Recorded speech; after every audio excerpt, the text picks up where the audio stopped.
Hello guys, I hope you all are well. Guys, आज हम चालू करते हैं क्वेश्चन नंबर 69। ठीक है दोस्तों, ये क्वेश्चन है हमारा चैप्टर एडमिशन का।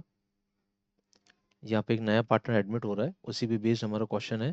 और साथ में हमने इसमें एडजस्टमेंट ऑफ कैपिटल वाला पार्ट भी करेंगे कि किस तरह से नए पार्टनर के एडमिट होने के बाद हम एडजस्टमेंट ऑफ कैपिटल करते हैं। ठीक है। और ये क्वेश्चन आपको मिलेगा टी एस ग्रेवाल के लेटेस्ट एडिशन में, 24-25 वाला जो बुक का एडिशन है उस एडिशन में मिलेगा, पेज नंबर 4.112 पे। ठीक है दोस्तों, लेट्स स्टार्ट क्वेश्चन नंबर 69। ठीक है। As X and Y are partners sharing profits and losses in the ratio of 3:2। देखो, ओल्ड पार्टनर्स का रेशियो क्या है, 3:2, एक्स एंड वाई का। Creditors 56,000, general reserve 14,000, capital accounts है एक्स का 1,19,000 और वाई का है 1,12,000। टोटल है 2,31,000। Plant and machinery 70,000, buildings 98,000, then stock 21,000, debtors are 42,000, less provision 35,000, cash in hand 77,000। ये डेटा हमें दे रखा है। ठीक है। हम हमेशा एग्जाम की एक टिप बताता हूँ मैं आपको, हमेशा बैलेंस शीट को पहले स्टडी करो। क्योंकि जब आप बैलेंस शीट के फिगर्स पढ़ रहे होते हो तो आपके माइंड में कुछ फिगर्स सेट हो जाते हैं। उन फिगर्स के सेट होने की वजह से आपको एग्जाम में फ़ायदा ये मिलता है कि आप कभी भी फिगर्स को मिस नहीं करते हो। ठीक है दोस्तों, तो सबसे पहले बैलेंस शीट को अच्छे से स्टडी करो। ठीक। अब हमारे पास क्या है, देखो, अब हमारे पास बोला है हमें Z was admitted for 1/6 share of profit on the following terms. Z will bring 56,000 as his share of capital but was not able to bring any amount of compensate the sacrificing partners। मतलब वो goodwill का पैसा कुछ भी नहीं ला पाया। ठीक है, गुडविल का पैसा अभी बाकी है। No, goodwill of the firm is valued at rupees 84,000। Goodwill कितनी मानी फर्म की, 84,000। Plant and machinery were found to be under valued by 14,000। Building was to be brought up to 1,09,000। All debtors are good means provision is not required. ठीक है, जहाँ पे बोला है all debtors are good, मतलब आपने जो प्रोविजन बना रखा है, this provision is not required, it means that it is the sense of this part. ठीक है, प्रोविजन नॉट रिक्वायर्ड। ठीक है, तो आगे हम चल के प्रोविजन हटा देंगे रिवैल्यूएशन से। Capitals on X and Y will be adjusted on the basis of Z share. Z का जो शेयर है उसके बेस पे हम कैपिटल हटा देंगे, मतलब एडजस्ट कर देंगे। एक्स और वाई की कैपिटल को एडजस्ट कर दिया जाएगा। ठीक है दोस्तों, आगे देखते हैं। And adjustment will be done by opening necessary current accounts. Current accounts के थ्रू एडजस्टमेंट करेंगे, मतलब कैश के थ्रू एडजस्टमेंट नहीं हो रहा है। ठीक। Prepare revaluation account, partners capital accounts and balance sheet. देखो, इस क्वेश्चन में ओरिजिनली बैलेंस शीट बनाने को नहीं बोला है, बट मैंने इस क्वेश्चन को सेलेक्ट करते समय मैंने इसको डिसाइड किया कि बैलेंस शीट बनाएंगे हम लोग, जिससे आपको बैलेंस शीट बनाने में भी बहुत हेल्प मिलेगी। और मैं कुछ टिप्स बताऊंगा जिसमें बैलेंस शीट बनाने में हेल्प मिलती है, और एग्जाम में आप वो छोटी गलतियां नहीं करोगे। इससे क्या होगा, एग्जाम में आपकी करेक्ट बैलेंस शीट बनेगी। ठीक है दोस्तों, तो लेट्स स्टार्ट। सबसे पहले देखो, सबसे पहले पार्टनरशिप की किसी भी क्वेश्चन को करने का एक थंब रूल बताता हूँ दोस्तों। सबसे पहले पीएसआर कैलकुलेशन पे फोकस करो, first point. Second point, balance sheet analysis के कुछ आइटम्स हैं। जैसे यहाँ पे बैलेंस शीट एनालिसिस की बात करूँ तो यहाँ पे एक आइटम है हमारा जनरल रिजर्व का। इस आइटम को हम एडजस्ट करेंगे बिना बोले। हमें क्वेश्चन में कहीं पे भी जनरल रिजर्व के बारे में नहीं बोला है, बट स्टिल कुछ बैलेंस शीट के ऐसे आइटम्स होंगे जिनको हम एडजस्ट करेंगे बिना बोले। ठीक है दोस्तों, आगे देखो। आगे है हमारे पास नेक्स्ट, बैलेंस शीट एनालिसिस के बाद हमारा प्लस पॉइंट, हमारा नेक्स्ट पॉइंट होता है, वो होता है गुडविल एडजस्टमेंट। गुडविल का एडजस्टमेंट करते हैं, फिर हम करते हैं रीवैल्यूएशन का एडजस्टमेंट, फिर हम बनाते हैं पार्टनर्स कैपिटल अकाउंट, और लास्ट में बनाते हैं बैलेंस शीट। ये पूरी सीरीज होती है दोस्तों, हर एक पार्टनरशिप के क्वेश्चन के अंदर, whether it is of admission, whether it is of retirement, ये सब होता है। ठीक है, आगे बढ़ते हैं हम लोग। अब देखो, सबसे पहले हमें देखना है पीएसआर कैलकुलेशन। तो पीएसआर जेड का है 1/6। ठीक है, और जो पुराने पार्टनर्स उनका है 3:2, और यहाँ पे हमें कुछ बोला नहीं है, तो हम ये एज्यूम करेंगे कि पुराने पार्टनर्स जो सेक्रीफाइस कर रहे हैं वो 3:2 में ही करेंगे। इट मीन्स हमारा फर्स्ट एजम्पशन होगा एक्स और वाई का जो ओल्ड रेशियो है 3:2, वही इन दोनों के बीच का न्यू रेशियो होगा, और वही इन दोनों का सेक्रीफाइसिंग रेशियो होगा। So old ratio will be is equal to sacrificing ratio is equal to new ratio. ठीक है दोस्तों, ये हो जाएगा। अब इसको कैलकुलेट कैसे करेंगे, देखो, z को कितना मिला दोस्तों, 1/6। ठीक है, अब z को जो 1/6 मिला, उसके बाद x और y के लिए कितना बचा। फर्म का जो पीएसआर है उसको हम 1 मानते हैं, मतलब एक्चुअल में टोटल प्रॉफिट उसको एक ही माना जाएगा। 1 में से 1/6 किसको मिल गया, z को मिल गया। तो x और y के लिए कितना बचा, 5/6। अब x और y इसको किस रेशियो में शेयर करेंगे हमें दे नहीं रखा है, तो हमने ये माना है कि old ratio is equal to sacrificing ratio is equal to new ratio. तो 5/6 को हम लोग क्या करेंगे, न्यू रेशियो में डिवाइड कर देंगे। New ratio is also 3:2, so 3/5 for x and 5/6 into 2/5 for y। ठीक है दोस्तों, देखो 5 से 5 गया, बचा हमारे पास 3/6 एंड इसका बचा 2/6। ठीक है, तो नया रेशियो क्या हो जाएगा, x ratio y ratio z is equal to 3:2:1। This will be the new ratio among all the partners. और सैक्रिफाइसिंग रेशियो भी लिख लेते हैं यहाँ पे एक बार, दैट विल बी ऑल्सो 3:2। ठीक है, तो ये पूरा सॉल्यूशन हो गया हमारा पीएसआर कैलकुलेशन। अब हमें आना है बैलेंस शीट एनालिसिस पे। बैलेंस शीट एनालिसिस में हमारे पास जनरल रिजर्व है। जनरल रिजर्व को हम बिना बोले डिस्ट्रीब्यूट कर देंगे ओल्ड पार्टनर्स के ओल्ड रेशियो में। ठीक है दोस्तों, तो देखो जनरल रिजर्व की एंट्री कर लेते हैं हम लोग। ठीक है, जनरल रिजर्व अकाउंट डेबिट, ये एंट्री सारी 31 मार्च को, 1 अप्रैल को ही मानेंगे हम लोग। सो जनरल रिजर्व हमारा क्रेडिट बैलेंस है, उसको हम डेबिट कर देंगे। ठीक है, जनरल रिजर्व हमारा एक्यूमुलेटेड प्रॉफिट है। तो जब भी आपके सामने कोई एक्यूमुलेटेड प्रॉफिट होते हैं, तो आपको क्या करना है, उन एक्यूमुलेटेड प्रॉफिट्स को ओल्ड रेशियो में डिवाइड कर देना बिना बोले। ठीक, तो ये एक्यूमुलेटेड प्रॉफिट को हम डेबिट कर देंगे, उसका बैलेंस क्रेडिट है, अब उसको डेबिट करेंगे डिवाइड करने के लिए। To X capital account, X को दे देंगे, और टू वाइज कैपिटल अकाउंट। ठीक है दोस्तों, कैसे करेंगे देख लेते हैं डिवाइड हम लोग।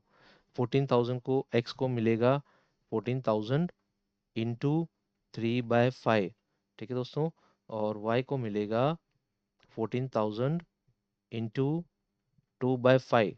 ठीक है, ये हो गया हमारा रेशियो डिवाइड। ठीक है, सो इट कम्स 5 2 जा एंड 5 8 जा।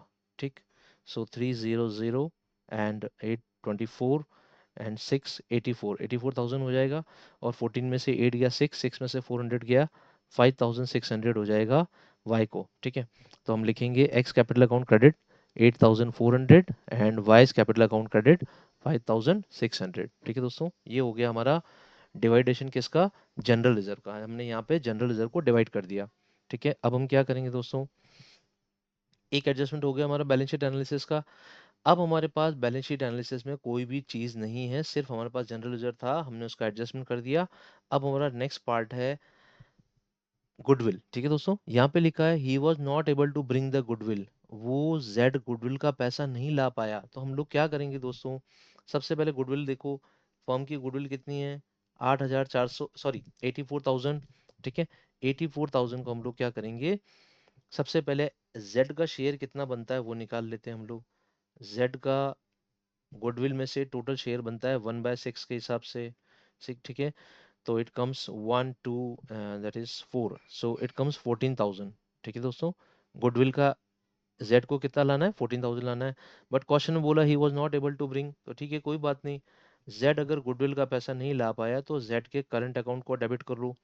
यहाँ पे एंट्री लगाओ, Z current account debit, cash की जगह करंट अकाउंट डेबिट कर दो। How much amount, 14,000। और जो भी गुडविल का एडजस्टमेंट होता है किस रेशियो में किया जाता है, सेक्रीफाइसिंग रेशियो में। तो 14,000 को हम लोग क्या करेंगे, 3:2 में डिवाइड कर देंगे, because sacrificing ratio is also 3:2। ठीक, तो 8,400 और 5,400, 600 3:2 है, तो यहाँ पे भी हो जाएगा 8,400, 8,400 and 5,600। So this will be the amount of goodwill. ठीक है, यहाँ पे we will write the narration being new goodwill या गुडविल एडजस्टेड। ठीक है, गुडविल को एडजस्ट कर देंगे हम लोग यहाँ पे, बीइंग गुडविल एडजस्टेड।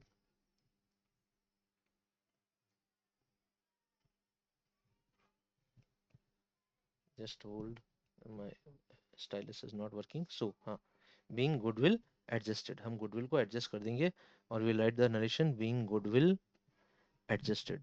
ठीक है, ये हो गया गुडविल का ट्रीटमेंट हो गया दोस्तों। अब हमें आता है जनरल रिजर्व हो गया, गुडविल हो गया। अब हमें कोई ऐसा आइटम देखना है जिसका एडजस्टमेंट बाकी हो। अगर हम गुडविल और इन सबको देखें, ठीक है, जेड अपनी कैपिटल लेके आया 56,000, इसकी भी एंट्री करनी पड़ेगी हमें। ठीक है, see the journal entry for Jades capital, he is bringing the capital, so will write A cash account debit to Jades capital account. Z goodwill capital का पैसा लेके आया है कैश में, तो so it will be Jades capital account 56,000 and 56,000। ठीक है दोस्तों, सो इट विल बी, यहाँ पे लिख दो being capital brought by cash, brought in cash by Z, brought in cash by Z. ठीक है, ये हो गया, ये ट्रीटमेंट हो गया। हमारे पास कैपिटल का 3 जर्नल एंट्रीज करनी है हमें, तीनों जर्नल एंट्रीज हमारी कंप्लीट हो गई। अब हमें क्या करना है दोस्तों, जर्नल एंट्रीज कंप्लीट होने के बाद हमें देखो, अब रीवैल्यूएशन पे आ जाना है। सी दिस, रीवैल्यूएशन में हमें बोला है plant and machinery were found to be under valued. यहाँ पे हमें बोला है it is found under valued. Under valued का मतलब है, देखो एग्जाम में कैसे समझना है इसको। अच्छा, एक चीज मैं आपको बता देता हूँ दोस्तों, पहले मैं शायद आपको बताना भूल गया हूँ। यहाँ पे हमने जेड के करंट अकाउंट को डेबिट किया ना दोस्तों, गुडविल के लिए। हमेशा जब भी कोई करंट अकाउंट यहाँ पे डेबिट हो रहा है ना, इसको तुरंत बैलेंस शीट में पोस्ट कर दो, क्योंकि जेड का करंट अकाउंट डेबिट साइड में जाएगा बैलेंस शीट की। ठीक है, ये एग्जाम में आपको ध्यान रखना है करंट अकाउंट के लिए स्पेशली, क्योंकि क्या होता है स्टूडेंट ज्यादातर करंट अकाउंट को भूल जाते हैं पोस्ट करना।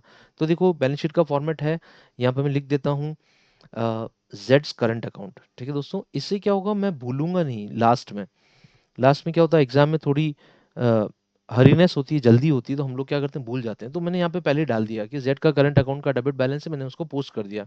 ठीक है दोस्तों, तो ये एक चीज हमने पहले से कर दी, हमें अब चिंता नहीं रहेगी एग्जाम में। ठीक है, अब देखो, अब रीवैल्यूएशन की बात करते हैं एक एक करके। देखो, तो plant and machinery were found to be under valued. देखो यहाँ क्या लिखा है, ये पास्ट टेंस है दोस्तों, दिस इज पास्ट टेंस। अगर मैं इंग्लिश की बात करूं, ठीक है, this is past tense. Past tense का मतलब है it is already under valued, ये पहले से अंडर वैल्यूड है। तो हमें क्या करना है, इस अंडर वैल्यूड फिगर को न्यू बेसिक फिगर पे लेके आना है। मतलब 14,000 से हमें प्लांट एंड मशीनरी को बढ़ाना है, because it is under valued. तो अभी हमारे पास प्लांट एंड मशीनरी 70,000 की, अब हमें लाना है 14,000 से बढ़ाना है। तो देखो, प्लांट एंड मशीनरी को डेबिट करेंगे रिवैल्यूएशन अकाउंट में, यहाँ पे लिखेंगे by plant and machinery account. ठीक है दोस्तों, और लिख देंगे 14,000, इससे प्लांट एंड मशीनरी का वैल्यू बढ़ गया दोस्तों। ठीक है, नेक्स्ट देखो, next statement, building was brought up to 1,09,000। Building को हमें कहाँ तक लेके आना है, it has to be brought up to मतलब कहाँ तक लेके आना है, हमें लेके आना है 1,09,000 तक, 1,09,000 तक। अभी बिल्डिंग की वैल्यू 98, तो 98 और 1,09,000 पे आना है हमें। तो 9 इंटू 11, हमें बिल्डिंग की वैल्यू 11,000 से बढ़ानी है। ठीक है दोस्तों, तो हम लोग यहाँ पे लिख देंगे बाय बिल्डिंग, बिल्डिंग को बढ़ा देंगे हम लोग, हाउ मच, 11,000। ठीक है, so by building it will come 11,000। ठीक, ये हो गया हमारा ट्रीटमेंट। अब हमें क्या बोला नेक्स्ट, देखो ऑल डेटर्स आर गुड। अच्छा, एग्जाम में एक चीज और बताता हूँ मैं आपको, जैसे जैसे आप एडजस्टमेंट करते जाते हो ना, वैसे वैसे एडजस्टमेंट पे टिक करते जाओ दोस्तों। इससे क्या होगा, एग्जाम में पेपर में ही टिक कर लो, आप कभी गलती नहीं करोगे, आप चीजों को भूलोगे नहीं।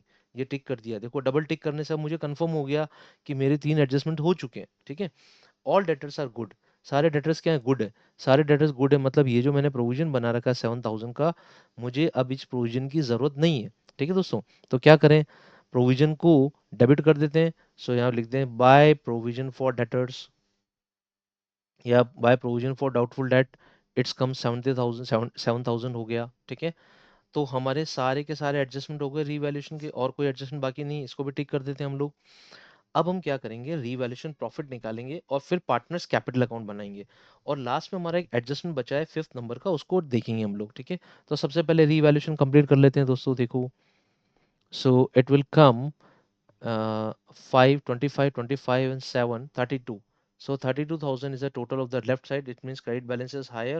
There is a revaluation profit, and this revaluation profit will be transferred to partners capital account, to X capital account and to Y's capital account. ठीक है, X को कितना मिलेगा, 32,000 का जो प्रॉफिट है it will get distributed in the ratio of 3:2।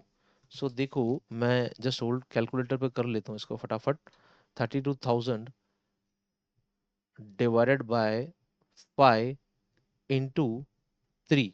ठीक है दोस्तों, सो इट कम्स 19,200। ठीक, और जो बचा हुआ होगा, पहले हो गया 19,200, ठीक है, और 32,000 माइनस 19,200, मैं डायरेक्ट कर रहा हूँ यहाँ पे, माइनस 19,200, सो इट कम्स 12,800, ठीक है।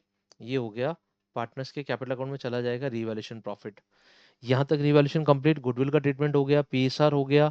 अब हमें क्या करना है, पार्टनर्स कैपिटल अकाउंट बनाने हैं, ठीक है। तो एडजस्टमेंट को एक बार पढ़ लेते हैं, फिर उसको आगे कैरी करेंगे। Capital accounts of X and Y will be adjusted on the basis of Z share, Z के बेस पे हमें कैपिटल अकाउंट का एडजस्टमेंट करना है।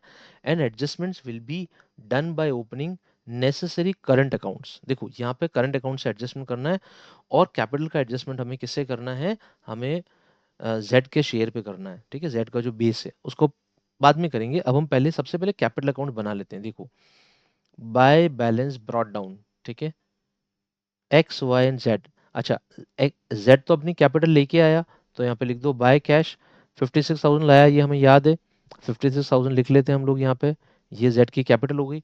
अच्छा, एक्स और वाई की कैपिटल देख लेते हैं कितनी है, 1,19,000 एंड 1,12,000।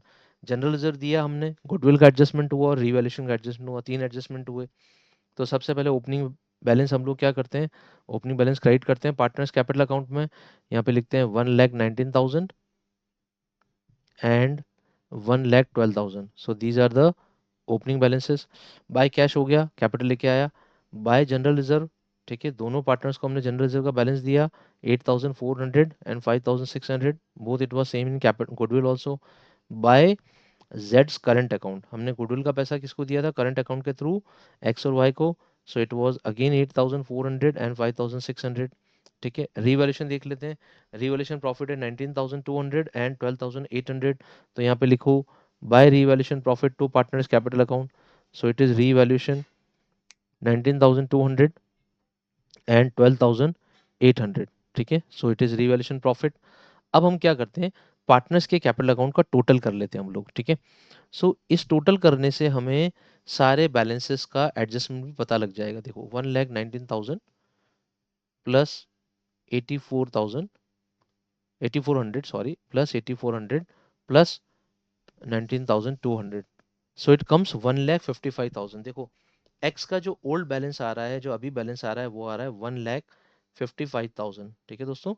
वाई की बात करते हैं, 1,12,000 is the opening balance, 1,12,000 plus 5,600 plus again 5,600 plus 12,800, ठीक है दोस्तों। तो टोटल बैलेंस आ रहा है 1,36,000 का, ठीक है। ये बैलेंस है वाई का, ठीक। अब हमें क्या बोला है, हमें बोला क्वेश्चन में जेड के बेस पे कैपिटल को एडजस्ट करना है। देखो, जेड की कैपिटल कितनी है, 56,000, ये जेड की कैपिटल जो जेड लेके आया, इसके हिसाब से जो कैपिटल लाया वो 16 शेयर के लिए लाया। तो अगर हम इसके हिसाब से देखें, तो फर्म की टोटल कैपिटल कितनी हो जाएगी, 16 का रेसिप्रोकेशन कर देंगे और 6/1 हो जाएगी। मतलब फर्म में उसको हिस्सा कितना मिला है, फर्म में जेड को हिस्सा मिला है 1/6। और ये मान लो कि 1/6 को पाने के लिए करीब, वैसे तो 1/6 प्रॉफिट है, बट स्टिल इस तरह के इतने अमाउंट को, प्रॉफिट को पाने के लिए इसने 56,000 की कैपिटल लेके आया। तो फर्म की टोटल कैपिटल कितनी होगी देख लेते हैं, 56,000 इंटू 6, सो इट कम्स 3,36,000, ठीक है। ये फर्म की टोटल कैपिटल है। अब हम क्या करते हैं, इस कैपिटल को तीनों पार्टनर्स में डिस्ट्रीब्यूट कर देते हैं। ये कैपिटल किसके बेस पे है, ये कैपिटल एक्स जेड के बेस पे है। तो एक्स वाई एंड जेड, 3:2:1 हमारा न्यू पीएसआर है, न्यू पीएसआर में डिवाइड कर देते हैं। सो 3,36,000 divide by 3:2:1 means total is 6, divide by 6 हो जाएगा हमारा 56,000। 56,000 इंटू 2 एंड 3, सो 56,000 इंटू 3 आया हमारे पास 1,68,000। ये नई कैपिटल है जो एक्स की होनी चाहिए, 1,68,000। अब आया हमारे पास 56,000 into 2, so it should be 1,12,000 new capital, ठीक है। और जेड की तो 56 ही रहेगी क्योंकि हमारा बेस ही जेड है, ठीक। ये हो गया, जेड का पीएसआर 1 है, ठीक है। अब देखो, ये इनकी तीनों पार्टनर्स की न्यू कैपिटल है on the base of old Capitals. अब हम क्या करेंगे, ओल्ड कैपिटल से कंपेयर करेंगे। देखो, ओल्ड कैपिटल कितनी है एक्स की, 1,55,000, ठीक है। वाई की देखो वाई की 1,36,000, ठीक है। और जेड की तो सेम ही रहेगी, इसकी बेस पे कंपैरिजन किया है तो कोई दिक्कत ही नहीं, इसमें कोई चेंज नहीं लाना हमें। अब न्यू कैपिटल इसकी ज़्यादा है, तो हमें क्या करना पड़ेगा, इसका जो करंट अकाउंट है डेबिट करना पड़ेगा, ठीक है। हम इसके करंट अकाउंट को डेबिट करेंगे और कैपिटल अकाउंट को क्रेडिट करके इसकी कैपिटल को बढ़ा देंगे। कितने से बढ़ाना है, 8 - 5 3 13,000 से।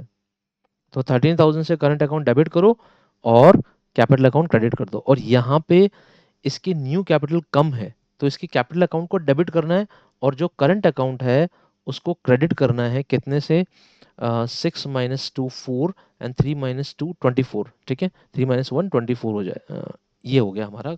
तो साफ लिखा है यहाँ के, इसके करंट अकाउंट को डेबिट करना है और इसके करंट अकाउंट को क्रेडिट करना है, ठीक है। तो सबसे पहले हम एक्स की कैपिटल को बढ़ा देते हैं 13,000 से और करंट अकाउंट डेबिट कर देते हैं, तो कैपिटल अकाउंट बढ़ जाएगा 13,000 से। ये कैपिटल अकाउंट बढ़ गया क्रेडिट में, और क्रेडिट करके हमने करंट अकाउंट को डेबिट कर दिया, यहाँ पे लिख देंगे एक्स करंट अकाउंट, ठीक। तो ये हो जाएगी 1,68,000, ठीक है दोस्तों। यहाँ पे हम बैलेंस लिख देते हैं 1,68,000, एंड यहाँ पे लिख देते हैं to balance carried down the capital of X will be 1,68,000, ठीक। अच्छा, उसकी कैपिटल अकाउंट, करंट अकाउंट को हमें क्रेडिट करना है और कैपिटल अकाउंट डेबिट करना है, तो capital account debit to Y's current account, ठीक है। इट कम्स 24,000, ठीक है। इससे इसकी कैपिटल हो जाएगी 1,12,000 और इसकी कैपिटल है ये 56, सेम रहेगी, ठीक है। तो ये एडजस्टमेंट कर दिया हमने 1,12,000 एंड टोटल विल बी 56,000, ठीक है। ये एडजस्टमेंट हो गया और ये हमारा पूरा एक कंप्लीट कैपिटल अकाउंट बन गया दोस्तों, ठीक है। हमारे ये कैपिटल अकाउंट के बैलेंसेस हैं जो सीधा बैलेंस शीट में जाएंगे। अच्छा, एक चीज़ और याद रखें, अब जब कैपिटल अकाउंट बनाए तो करंट अकाउंट के जो बैलेंसेस आपको दो दिख रहे हैं, इन्हें भी साथ साथ पोस्ट कर दो, पहले भूल जाओगे। यहाँ पे वाई का करंट अकाउंट क्रेडिट हो रहा है, कैपिटल अकाउंट डेबिट हो रहा है, तो वाई का करंट अकाउंट क्रेडिट है, तो यहाँ पे लिख दो वाइज करंट अकाउंट, इससे आप भूलोगे नहीं दोस्तों। हमेशा याद रखो, करंट अकाउंट के बैलेंस से बच्चे पोस्ट करना भूल जाते हैं, इससे गड़बड़ हो जाती है, बैलेंस शीट लास्ट में मैच नहीं होती और बहुत ही हड़बड़ा जाते हैं एग्जाम में, आगे के सारे क्वेश्चन गलत हो जाते हैं फिर हड़बड़ाहट के कारण, ठीक है। जो पैनिक हो जाओगे आप, अपनी छोटी सी गलती की वजह से आप पैनिक होगे और आप पैनिक होगे, आपका क्वेश्चन गलत हो जाएगा, ठीक है दोस्तों। अब देखो, करंट अकाउंट के सारे बैलेंसेस मैंने बैलेंस शीट में पोस्ट कर दिए हैं। अब मेरी टेंशन मिट गई है कि यार मुझे करंट अकाउंट के बैलेंसेस को ध्यान देना ही नहीं है, क्योंकि मेरी टेंशन यहीं पे मिट गई, ठीक है। अच्छा, कैपिटल अकाउंट्स देखो 168 112 एंड 56, तो यहाँ पे लिखो कैपिटल अकाउंट्स, ठीक है। इनको भी साथ साथ पोस्ट कर देता हूँ, X Y and Z, so it comes 1,68,000, ठीक है दोस्तों। जस्ट होल्ड, थोड़ा सा गलत गलत हो गया, 1,68,000, then 1,12,000 and then 1 lakh, sorry 56,000। So total हो रहा है हमारे पास 3,36,000। इसी के बेस पे हमने कैपिटल को कैलकुलेट किया था, टोटल कैपिटल 3,36,000। अब हमें क्या करना है, देखो, अब हमें सारे बैलेंस से चेक करने हैं। सबसे पहले लाइबिलिटी साइड में देखो, रिजर्व हो चुका complete, capital account balance check कर लिया हमने। क्रेडिटर्स के बैलेंस में कोई चेंज नहीं है, क्रेडिटर्स का बैलेंस पहले भी 56 था और आफ्टर एडमिशन भी 56 ही रहेगा, ठीक है। तो कैपिटल क्रेडिटर्स के बैलेंस को पोस्ट कर दें पहले, यहाँ पे लिख देते हैं creditor account, creditor account would be 56,000, ठीक है। ये हो गया क्रेडिटर अकाउंट 56,000। अब हम असेट साइड पोस्ट करते हैं, देखो असेट साइड में सबसे पहले हमारे पास प्लांट एंड मशीनरी हमने बढ़ा दिया 14,000 से, प्लांट एंड मशीनरी को, और बिल्डिंग को कर दिया 1,09,000। तो प्लांट एंड मशीनरी 14,000 से हमने बढ़ाई और बिल्डिंग 11,000 से, तो यहाँ पे लिख देते हैं प्लांट एंड मशीनरी। हमने बिल्डिंग प्लांट एंड मशीनरी को बढ़ाया, 70 थी हमारे पास और हमने उसको बढ़ाया कितना, 14,000, तो दोस्तों ये कितना हो जाएगा, 84,000, ठीक है। बिल्डिंग थी हमारे पास 98,000, अब हम कर देंगे इसको 11,000 प्लस, सो इट विल कम 1,09,000, ठीक है दोस्तों। ये हो गया हमारा बिल्डिंग का ट्रीटमेंट। अब देखो नेक्स्ट, स्टॉक 21 ही है, डेटर में प्रोविजन गया, प्रोविजन को हटा दिया, stock is 21 and debtors are 42, stock is 21 and debtors are 42, तो यहाँ पे लिख देते हैं stock balance 21,000 and debtors balance is 42,000, ये भी हो गया हमारा, ठीक है। करंट अकाउंट का बैलेंस हमने पोस्ट कर ही दिए। अब लास्ट बारी आती है कैश की। देखो कैश का ओपनिंग बैलेंस कितना है, कैश का ओपनिंग बैलेंस है 77,000, ठीक है। तो हम लोग क्या करेंगे, जो कैश का ओपनिंग बैलेंस है उसमें और ऐड कर देंगे जो जेड लेके आया। जेड कितने लाया, 56,000, ठीक है। तो देखो टोटल कर लेते हैं यहाँ पे, 77,000 कैश लेके पहले से था हमारे पास, और वो कितना लेके आया, जेड और 56,000। तो it comes this and 7 and this 13, 7 and 5 12, 1,33,000। तो कैश का बैलेंस हो जाएगा दोस्तों, कैश बैलेंस वुड बी 1,33,000, ठीक है। इस तरह से हमें कैश का क्यूमुलेटिव बैलेंस निकालना है। हमें क्या करना है, जो ओपनिंग बैलेंस दे रखा है उसमें कैश का जो बचाव और जो लेके आया उसको ऐड कर देना। अब हम सबको टोटल कर लेते हैं, देखो वेदर दिस मैचेस और नॉट, हमें पता लग जाएगा। 3,36,000 plus 56,000 plus 24,000, so it comes, total comes, यहाँ पे टोटल लिख लेते हैं, इट कम्स 4,16,000, ठीक है दोस्तों। ये हो गया 4,16,000। अब एसेट साइड टोटल करते हैं, 84,000 plus 1,09,000, then plus 21,000, and then 42,000, and then 1,33,000, ठीक है दोस्तों। लास्ट तक बने रहे, मैच होगा। देखो 13,000 plus 14,000, so it comes 4,16,000। again the asset side total is same, 4,16,000। अब देखो एग्जाम में जब बैलेंस शीट मैच हो जाती है ना, छोटी छोटी गलतियां नहीं करते हैं, जैसे करंट अकाउंट को पहले पोस्ट करना, कैश अकाउंट का क्यूमुलेटिव बैलेंस निकालना, कैपिटल अकाउंट के करंट बैलेंस निकालना, ये एग्जाम में छोटी छोटी गलतियां हम नहीं करते हैं, तो हमारी बैलेंस शीट इजीली मैच होती है। और पता है दोस्तों, जब एग्जाम में आपकी बैलेंस शीट मैच हो जाएगी ना, तो आपका कॉन्फिडेंस लेवल बहुत जबरदस्त होगा नेक्स्ट क्वेश्चन के लिए। सो आगे वाला पार्ट जो होगा ना पेपर का, वो बहुत अच्छा होगा, पैनिक नहीं होगे। जब भी छोटी सी गलती की वजह से बैलेंस शीट मैच नहीं होती है, आप पैनिक हो जाते हो, ठीक है दोस्तों। तो यहाँ तक हमारा क्वेश्चन सॉल्व हो गया। This was question number 69 of admission, ठीक है दोस्तों। You can practice this question again and you can get your journey very smooth. Thank you दोस्तों।